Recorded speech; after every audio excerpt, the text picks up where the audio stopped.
Acredito que seja um momento extremamente crucial para a política brasileira. Uma série de questões que foram já colocadas antes, em outras eleições, sobre os problemas do dia a dia para os brasileiros, o problema da violência, o problema econômico para se conseguir fazer com que o dinheiro dure até o fim do mês, as questões de educação, como é que a gente leva os nossos filhos, né, e netos às melhores escolas. Todas essas discussões aparecem nas eleições, elas volta e meia se tornam um assunto importante para todos nós.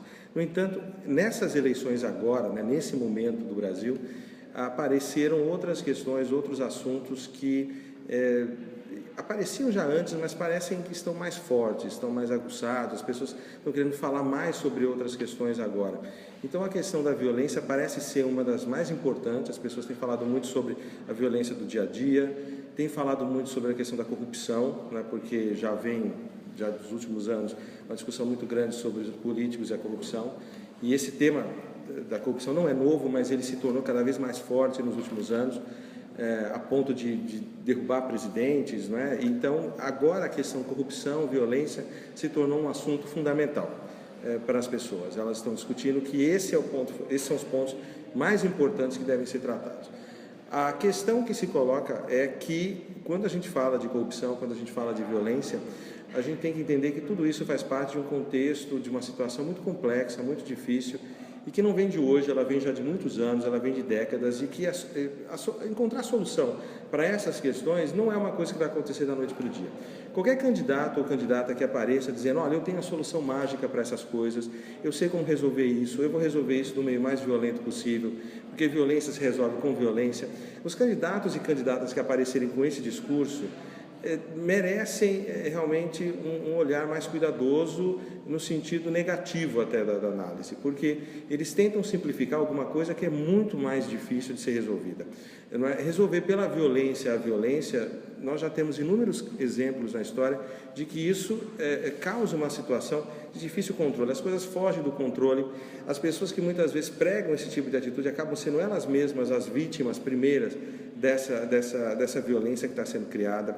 Essa violência também muitas vezes é direcionada, ou seja, quem é que vai sofrer mais com a violência não são aquelas pessoas que estão lá no Congresso imediatamente ligadas ao poder, são as pessoas do dia a dia, as pessoas com quem você pega o ônibus, com quem você pega o metrô, são pessoas que vivem em uma situação onde o Estado não está presente, né? O Estado não está lá para defender essas pessoas. A força policial, quando ela aparece nesses lugares, ela geralmente está mais interessada em capturar pessoas e não em entender por que esse fenômeno da violência está acontecendo nesses lugares. Então, num Brasil, num país, num Brasil que é bem marcado pela pobreza, pelas diferenças de cor, as chamadas diferenças de raças, né? As questões étnicas, geralmente quem mais sofre são as pessoas que são tratadas na sociedade como cidadãos e cidadãs de segundo grau, né, de segundo plano. Principalmente os negros, não é? As negras, então eles sofrem muito mais violência na nossa sociedade. Não precisa ir muito longe para a gente perceber isso, não é? Que a nossa sociedade ela foi construída a partir da imagem do homem branco, não é? E nesse sentido você tem grupos de pessoas também em conjunto, né, com negros e negras. Você também tem outros grupos de pessoas que não são consideradas as pessoas mais tradicionais da nossa sociedade, elas estão fora daqueles conceitos da família tradicional do Brasil. Então, há as chamadas minorias, não é? Que nem sempre são minorias, como o caso das mulheres, por exemplo, né? São pelo menos 50% da população do Brasil, mas as mulheres são tratadas de maneira diferente, não é preciso ir muito longe para perceber isso.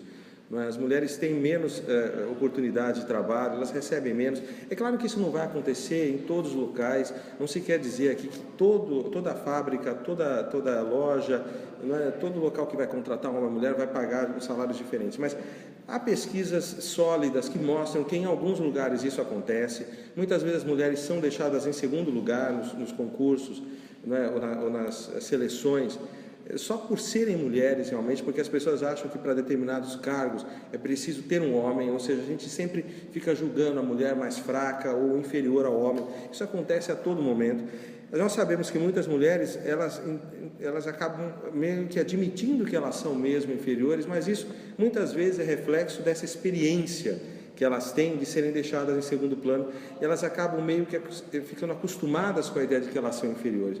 E justamente nos últimos anos o que tem sido feito é uma tentativa, não só nas universidades, mas também nos outros locais, já que eu falo de um lugar bem específico que é a universidade, é uma realidade também diferente do que acontece fora dos muros dela, mas nós temos tentado de uma série de formas mostrar que a mulher não tem que se colocar de maneira inferior, então ela tem que se colocar de uma maneira igual. Ela tem, naturalmente, um histórico muito grande de diferenças, ela se enxerga na história muitas vezes como restrita, amarrada, presa, mas isso nós estamos tentando mudar, ou seja, não é porque alguns anos atrás nossas avós tinham dificuldades que nós tenhamos de manter esse tipo de posicionamento daqui para frente por décadas e séculos. Não, a ideia é justamente mudar essa visão, é justamente colocar a mulher numa situação de igualdade com os homens, não é? E mostrar que os homens podem continuar suas vidas, que eles não vão, na verdade, desaparecer do universo se eles conceberem a mulher como uma parte significativa da sociedade,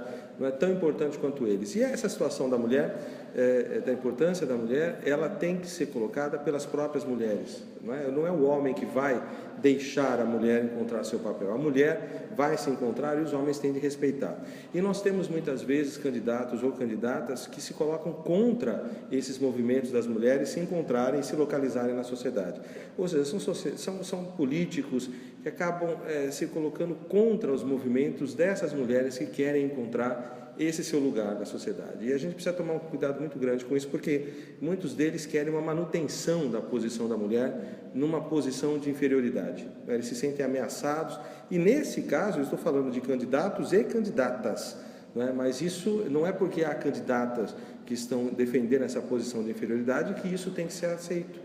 Muito pelo contrário, elas podem falar sobre elas, mas o conjunto de mulheres no Brasil é muito maior do que essas candidatas ou esses candidatos. Então, a gente precisa estar atento a isso. E há uma outra questão também, nessa dualidade entre homens e mulheres, é que algumas pessoas são às vezes consideradas na nossa sociedade como não pertencendo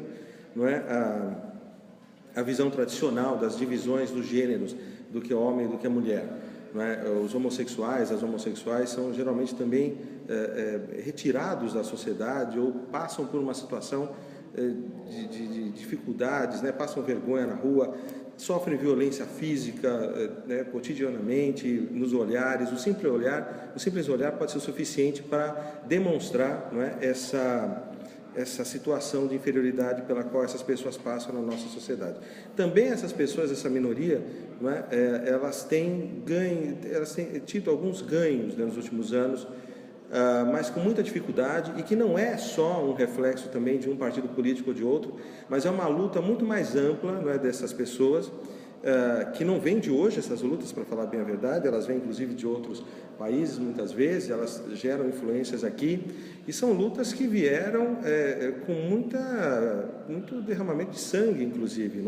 Muitas pessoas dessas minorias morreram e morrem ainda lutando pelos seus direitos e pelo simples direito de viver o cotidiano, de viver o dia a dia, de serem aceitas. E todo esse sangue derramado, que continua sendo derramado, não pode ser ignorado. As pessoas não podem simplesmente imaginar que isso é um mero detalhe de meia dúzia de pessoas. Mesmo que fossem meia dúzia de pessoas, o que nós estamos falando aqui é de um direito desses seres humanos de viver. E nós temos candidatos e candidatas que estão também, mais uma vez, se colocando contrários a esses movimentos, ou seja, aos direitos dessas pessoas de se colocarem na sociedade de maneira igualitária. Nós não podemos permitir que esses políticos tenham uma carta branca para fazerem as coisas como eles querem, pôr as coisas com violência. Não é assim que funciona, e como eu digo, vou gostando ou não gostando, essas pessoas existem e elas têm o direito de continuar existindo. A sua opinião, sendo contrária ou não pode significar a eliminação daquilo com o qual você não concorda, com o que é diferente. É preciso compreender melhor essas diversidades, é preciso compreender que nós somos uma sociedade diversa, sempre fomos. Se analisarmos o passado, eu sou professor de História Antiga, se você olhar o passado, você vai ver que havia uma diversidade enorme de forma a se entender o ser humano. Então, as coisas que nós vivemos hoje não são uma forma projetada e congelada de como as coisas eram no passado, como alguns querem dizer, é assim porque sempre foi. Não é verdade. As formas do passado foram diversas das nossas, foram construídas com ideias diferentes. Hoje nós somos assim porque nós queremos ser assim. E, portanto, nós podemos mudar. depende de nós podermos olhar para esses políticos, não é, para essas pessoas que estão aí candidatas e candidatos, e verificar quem é que está realmente buscando cortar direitos, diminuir os direitos, e quem é que está sugerindo ampliar esses direitos ou continuar com esses caminhos. É isso basicamente que eu queria falar para vocês. Fiquem atentos, porque há candidatos que não querem isso, candidatos que querem cortar esses direitos, querem barrar esses caminhos. E como eu disse, nós não podemos permitir que isso aconteça dessa maneira violenta, truculenta, não é, como se apresenta aqui com alguns candidatos, que estão pregando a violência para poder barrar a vida dessas pessoas, né, dessas minorias, né, das mulheres, que não são minoria, não é, mas que são às vezes colocadas como minorias. Não é? A gente tem que entender que mesmo pessoas que pertencem a esses grupos, às vezes podem se mostrar favoráveis a esse discurso, essa ideia, essa conversa toda, não é, de que é preciso barrar isso tudo, mas isso é uma invasão dos direitos das outras pessoas. Nós não temos o direito de fazer isso. Então, se você gosta, se você não gosta, isso é irrelevante para a política. A política não tem que olhar isso, né? A política tem que olhar para o bem-estar de todas as pessoas. Então, independente do que você gosta, do que você não gosta. Mesmo a maioria não pode decidir pela morte de um grupo, menor que ele seja, ninguém tem direito de fazer isso. Então, fiquem atentos para os candidatos que estão pregando esse tipo de visão, para as pessoas que estão pregando esse tipo de visão. Elas são, no fundo, pessoas autoritárias, né? São pessoas que realmente não têm interesse de olhar as outras pessoas no entorno delas. Elas são pessoas que estão muitas vezes utilizando de falas de religiosos, mas na verdade elas estão pregando ódio, né? É isso que está acontecendo. E candidatos e candidatas que pregam ódio certamente não são o caminho para que o país escolha, né, nessas próximas eleições. Fiquem atentos.